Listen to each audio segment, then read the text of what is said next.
Warning: Tsukihime is an adult visual novel with themes and depictions of sex, sexual violence, rape, gore, and abuse. Warnings will be placed before any of these pop up in the video, just be advised that these themes are in the story. Hello, and welcome back to Tsukihime. Last time, Shiki learned of the Tono family's history, one of death and mystery. This information was not just a shock to him. The stories matched Shiki's current situation, his dreams of murders that he has been unable to stop. This includes last night, when he tried to stop himself from sleeping with the hope of proving that those crimes were not his. Unfortunately, he was unable to resist, and we left the last part in the aftermath of another killing. This time, we start the next day with Chapter 7, Transparent Scratch. I cannot wake up. Immersed in a dark dream, I can't wake up. I feel a chill go down my spine. Without reason, without purpose, I realize I will never be able to wake from this dream.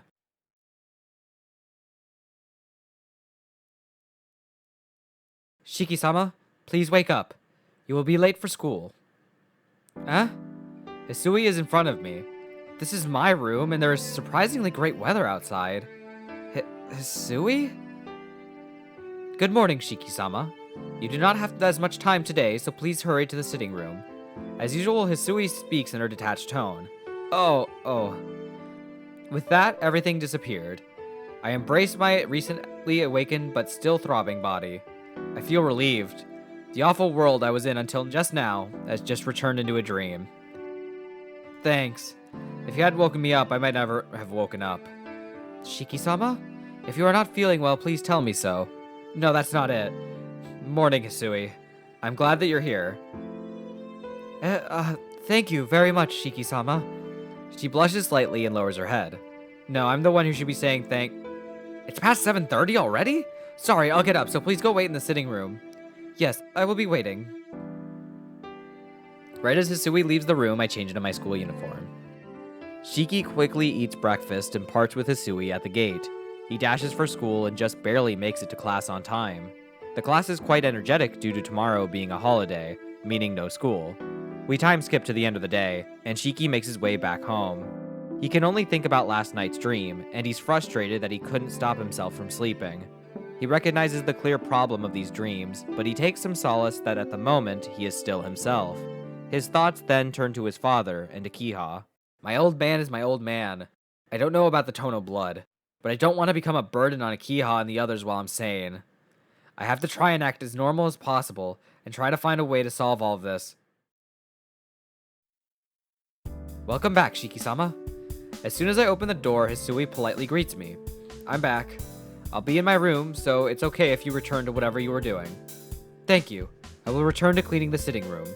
If you need anything, please call for me. Hisui is cleaning the sitting room. I don't see Kohaku-san, but she's probably sweeping the rear courtyard or going out to get groceries. It appears Akiha has not come back yet, so I'll go to my room.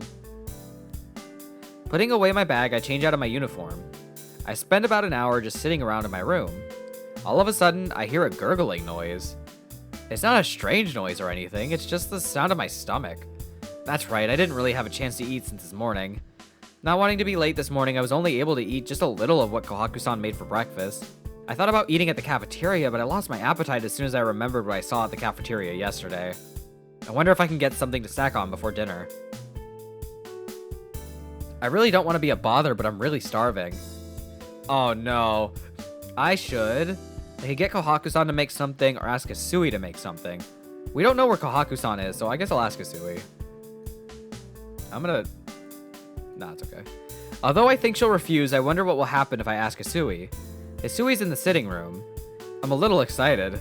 I should hurry over and go ask Hisui. Why is he excited? I refuse. Oh, fuck, I just remembered she can't cook. Not even a second after I ask, with an incredible counterpunch, she totally knocks out my plan. I see. You are a little busy. Defeated, I slumped like a captured soldier. Sorry. Please continue what you were doing. I slowly start to shuffle my way to the lobby. Please wait, Shiki-sama. It is not that I would not like to make you something, but... I turn around without even thinking. Then, Hisui looks incredibly cute for some reason. I I just thought that since you are used to Nichi-san's cooking, my cooking would not even come close. Fidgeting, Hisui continues speaking uneasily. So I want for you to eat my food when my skill has improved. Uh, what an amazing thing she says. That I refused back then was a big shock, but compared to what she just said, it's merely a light jab. What are you saying, Hisui? I'll eat anything you make, so please don't fret about that sort of thing. No, I cannot do that. Shiki-sama, please ask Nisan about food. No, what I really want is something from you. If I wanted Kohaku-san's cooking, I'd have gone to her first. I came here to ask you because I wanted your cooking. Hisui just looks at me, not responding. She's like, you do not know what you're getting away with. Oh, fuck. If that's how she's going to be, then I'll just stay right here in the sitting room until she says she'll make me something. After a long stare down, Hisui relents. Shiki celebrates when she says she'll make him something, but Hisui gives him a warning. Quote, "You are bringing this on yourself," unquote. Shiki is unsettled by this comment, but after a brief time skip, he's giddily waiting for Hisui's cooking. The thought of her cooking for him brings a unique joy to Shiki. While Kohaku's cooking is great every day, the food and its chef feels separate. Hisui's skill, by contrast, is unknown to him, and even with Kohaku's warning in his head, he can't contain his excitement. He thinks that even if it's bad, it would at least be edible. With this thought ended, he waits. And waits. When he starts to wonder about the time, he hears a crashing noise and a confused yell from the kitchen. Shiki calls to her and rushes towards the kitchen. What happened, Hisui? I run into the kitchen. After entering, I'm a little taken aback. Hisui might have been planning on cooking a feast as ingredients are stacked all about the kitchen. The kitchen knife is thrust into the cutting board like a gravestone or like that of a holy sword from somewhere. And on the stove, a black smoke billows from a frying pan. Hisui? I didn't do it. Hisui embarrassedly hangs her head. Hisui, I would have been happy with something light. Something simple like a pancake. Okay. But that actually takes prep work. You could have gotten a candy bar or something. Shiki-sama, you may say that, but a pancake is not very simple. I agree. I 100% agree with her. Hisui says so from the bottom of her heart. Jeez. Hisui is pretty poor at cooking. Hisui, let me see your hand. My hand? Hisui reluctantly shows me her hand. Just as I thought. You cut yourself, didn't you? Yes. Forgive me, I was not even able to fix you anything properly, and now I have shown you this pathetic sight. Don't be stupid. That's not what I'm trying to say. If you cut yourself, She shouldn't force herself. She should treat her wounds. Shiki-sama? Shiki focuses on her cut, and the red blood coming from it. He notices the cut is a bit deep, and after saying that, he grabs her arm. Hisui flinches, but Shiki is still focused on treating her cut. He moves her finger to his mouth and starts to lick the cut. He internally remembers this as something he did as a kid, before explaining that he could only think of cleaning her white finger that was coated in an unacceptable red. Hisui during this has been softly asking him to stop, but her voice slowly disappears from Shiki's hearing, who's noticed something about her blood. Why is it? Hisui's blood is extremely... sweet. Her blood is sweet, and just from doing this, my body starts to feel hot, and... I don't like where this is going. I can't hear her voice. Looking up, I see Hisui's face. Blushing cheeks, deep blue eyes. Years ago, the red hair that was so close to me.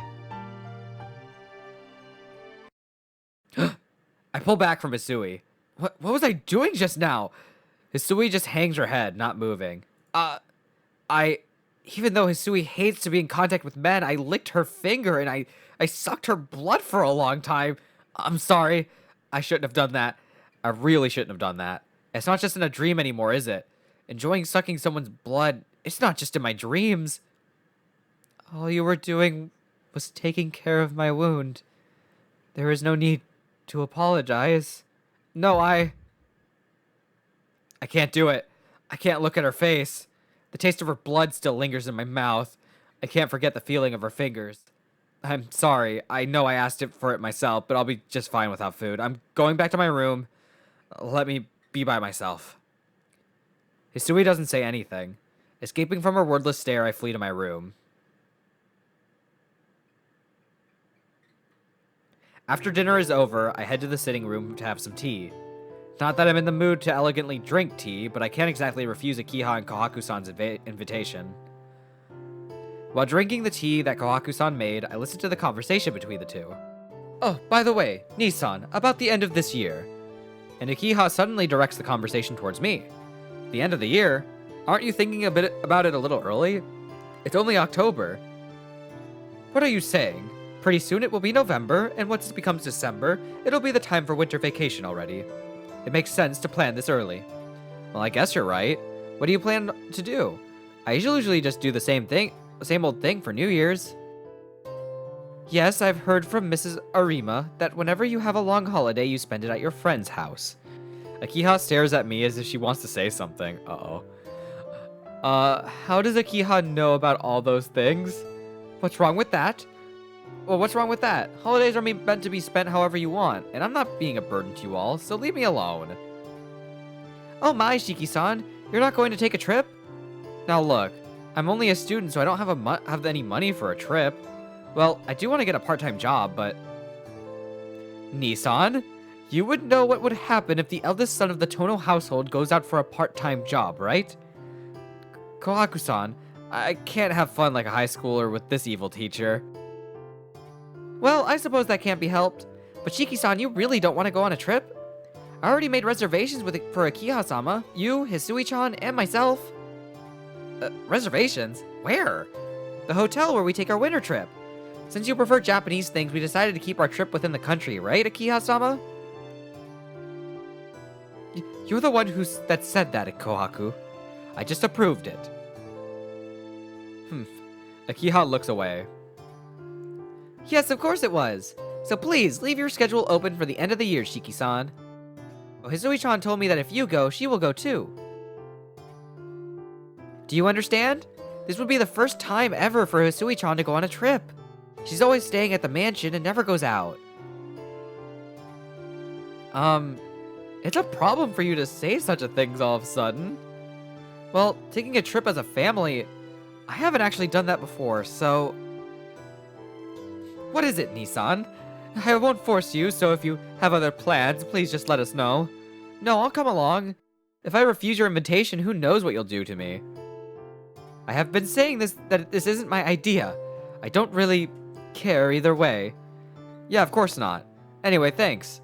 Going on a trip with everyone actually does sound like fun. You don't have to thank me. It's only natural for a family to go on a trip together. Akiha sniffs and turns her head. Now that the main conversation ends, tea time ends quickly. Shiki prepares to sleep in his room, the prior conversation having brought him some calm. Thinking about the trip and the possibilities, he drifts to sleep. Content warning for this next scene, as it involves rape and abuse. Please skip to 1440 to avoid this next scene. We are now in a dark place. The lack of light from outside makes it hard to see. He is not killing anyone tonight. Instead, he's, quote, breaking a doll, unquote. He grabs the arm of a woman and violates her. He is frustrated by this woman, who does not react at all to his actions. We are given a shot of the girl on the floor, as he continues to describe his lack of excitement. Though he can't get excited, her, quote, feeling, unquote, is what drives him to continuously violate her. Her eyes that do not look at him, but instead reflect the moon, brings back his anger. As he continues, he states that soon he will return and kill. I'll kill you, and I will take your place. If that happens, you will be useless.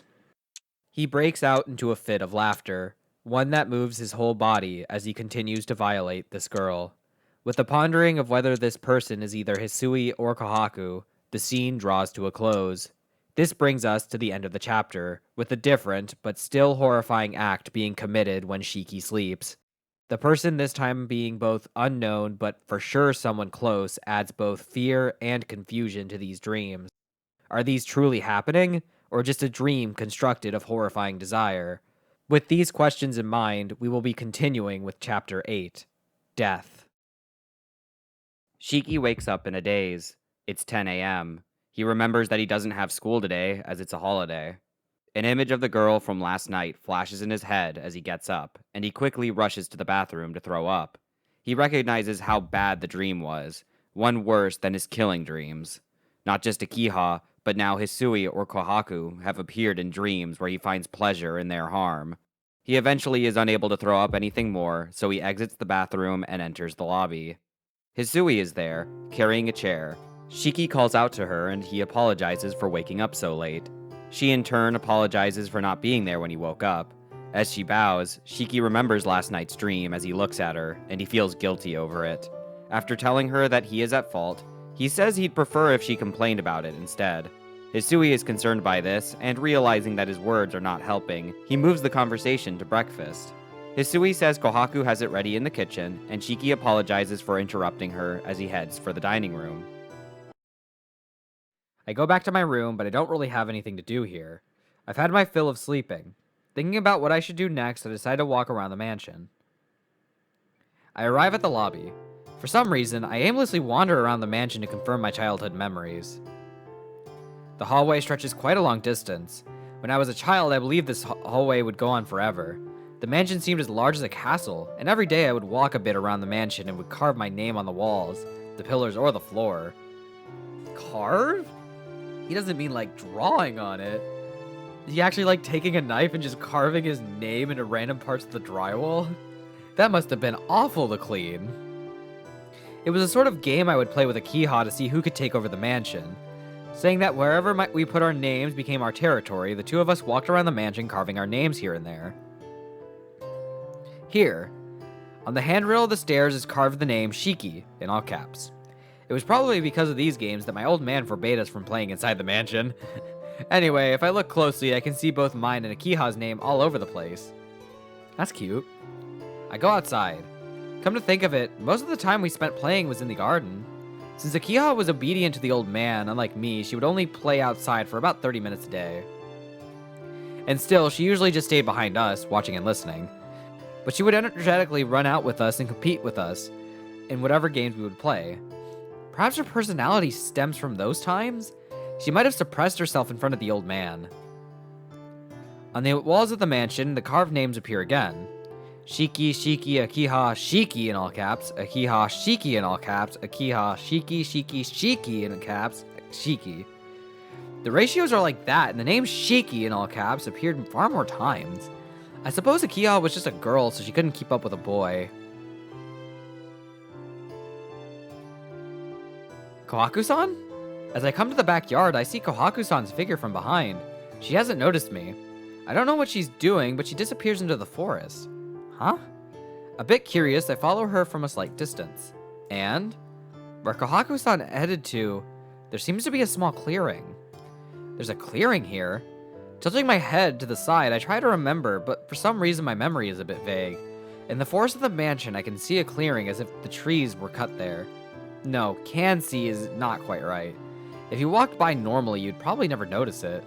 If Kohaku-san didn't walk here, hidden enough by the surrounding trees as if it is, I would never have noticed it even if I had lived here all my life. That's odd.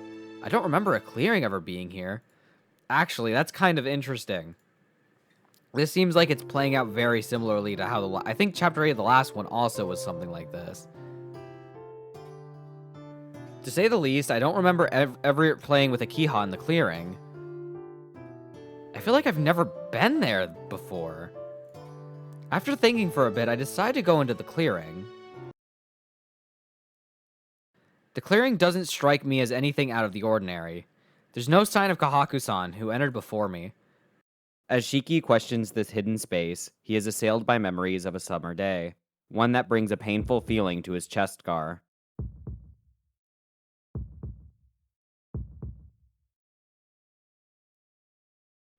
In a flash of light, we are taken to 8 years ago, the sound of cicadas chirping in the air. His wound opens up, with blood coating his hands. Someone is in front of him. It's his younger sister, Akiha, who is crying in front of him and covered in blood. As the cicadas grow louder, we snap back to the present. his wound now opening like the past, with blood pouring forth. Though it was supposed to have healed, that appears to have been wrong. As he loses consciousness, another memory of that day appears. Right before I pass out, I remember a terrible image. A hot summer day, Akiha stained in blood, and myself staring down at her. The silhouette licks the blood off its hands. Then, the silhouette becomes my face as a young boy, laughing with pleasure.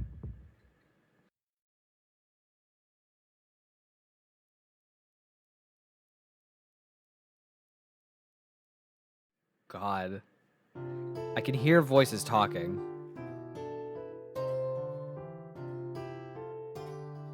Akiha-sama, are you not going to call a doctor? Don't be stupid, Isui. There's no way I could do that, since Nissan's wounds isn't normal. Akiha and Isui are talking. This is Shiki's room. It looks like I am sleeping in the bed. I plan to say, yo, and get out of bed, but I can't move at all. My chest doesn't hurt anymore, but my body feels as heavy as lead. All I can move are my eyes and my mouth. Just what in the world were you trying to do, Hisui? You know not to let Shiki go near that place. Please, forgive me. This can't be solved by apologizing. You were assigned to serve Nissan to avoid this kind of situation. So what were you doing? Completely different from her usual manner, Akiha gives full vent to her anger. In comparison, Hisui is accepting the scolding, looking down silently. What about Kohaku? Didn't I give her orders too? Not to let Nissan out of her sight? Nissan is not here. Not here? What do you mean by that? Hisui doesn't answer. Akiha grinds her teeth. Not here? What is she saying? Kohaku-san was in the rear courtyard right now. Akiha-sama, we should stop doing this. Hisui, he is different. He is a different person. This mansion, it is not good for him. So, we should stop doing this. I don't want to hear those words. No, that is why I must say them. You realize it too. At this rate, Shiki-sama really will become a killer. Just now, what did Hisui say? Are you saying his tonal blood is awakening in this mansion? That's ridiculous. It's impossible for that to happen, Nissan. Or happen to Nissan, my bad. You are right. He's just like us. With Maki Hisa-sama's choice. In that instant, smack! The sound of a cheek being slapped through the room. I've told you that I won't allow anyone to say that. The two become silent. The air between the two of them increases the tension. Hisui stands painfully with her head down. I don't understand why Akiha is so angry, but I don't want to see Hisui in pain any longer. Ugh. Somehow I managed to shift my body. Hisui, I leave the rest to you. If Nissan wakes, take care of what he needs. Akiha-sama, are you okay with this? Yes. If I'm here, Nissan will just get weaker. Akiha leaves the room with an extremely painful smile on her face. Well, what should I do now? Maybe it's better if I just pretend I'm still asleep. Shiki-sama, I think it is safe for you to open your eyes. Oh, you knew Hisui. Yes, Akiha-sama did not realize it, but ever since a long time ago, she has never been good at being able to see through someone who is acting. Hisui speaks reluctantly. Is that so? But you are pretty perceptive. I do not know. Since I cannot understand the heart of the person I want to know the most about, I do not think I am very perceptive. I see. Nodding, I somehow get the feeling she's talking about Kohaku-san. Hisui, you mentioned it earlier, but where did Kohaku-san go? I am sorry. I do not know about Nissan very well. Something about that response is not right. But what's not right? I can't seem to grasp it right now. As I am doing this right now, my body is sluggish, and it takes all my strength just to talk. Shiki-sama, are you not pushing yourself? To tell you the truth, I feel extremely sluggish. Just what in the world happened to me? Shiki-sama, we found you collapsed in the rear courtyard.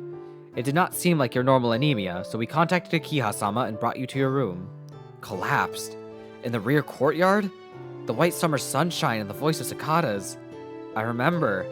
I was standing, and then I got real dizzy. Jeez, I haven't had it this bad since elementary school. I thought that I should call a doctor, but Akiha-sama wanted us to wait and see. Yeah, Akiha's right. This is more like a mental thing, so calling the doctor wouldn't have helped. How long was I out? I found you after noon, so approximately 12 hours. That long? Surprised, I look at the clock, but my body doesn't move. It is now midnight. I will watch over you tonight, so please, if you need anything, do not hesitate to ask. Oh, okay. I appreciate it. I was unconscious for half a day. I haven't done that since the accident.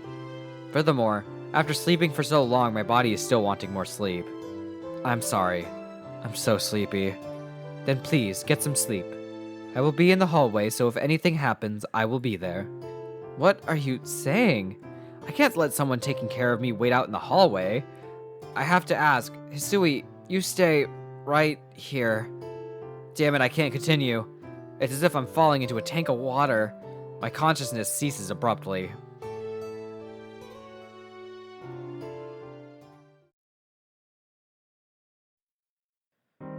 I saw a dream.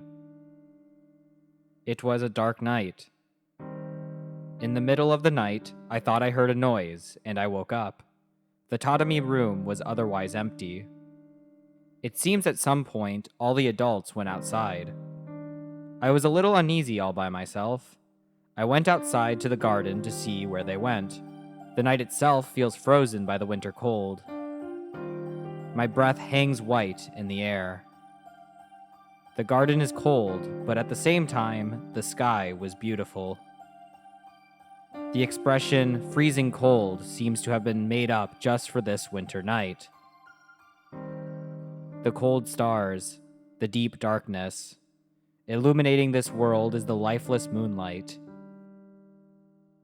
For a child like myself, the mansion's garden is too big. A dense forest encloses the garden. The mansion is deep in the mountains, and to be honest, it is no place for anyone to live. The mansion is in the very heart of a dark forest. It is like the light of a luminescent fish at the bottom of the ocean. The darkness of the forest swells deeply. The trees are like a black curtain trying to reach for the moon. I heard a noise and was convinced the adults must have gone into the forest.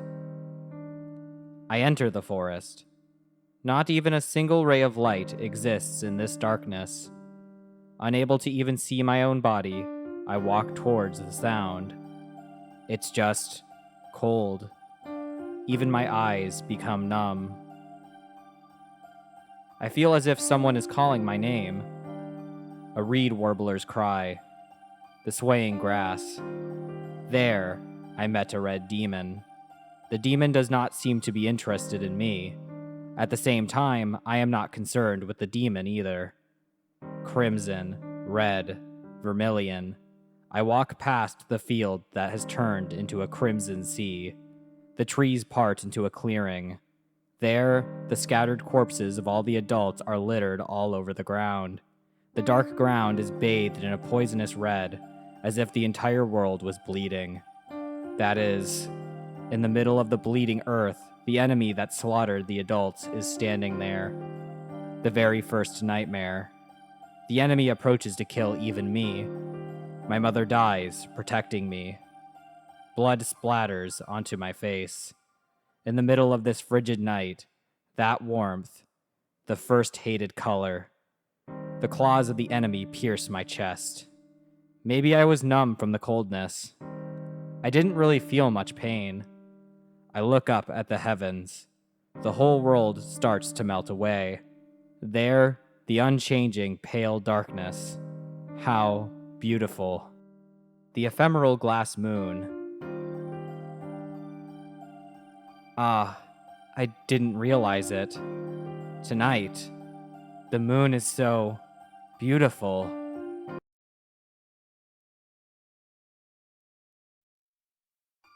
With us leaving the moonlit night, Both this chapter and this part are both finished. With Kohaku's whereabouts unknown, and Akiha hinting at things outside of our current knowledge, we will part for now. Join me next time as we start Chapter 9, Burning Body 1.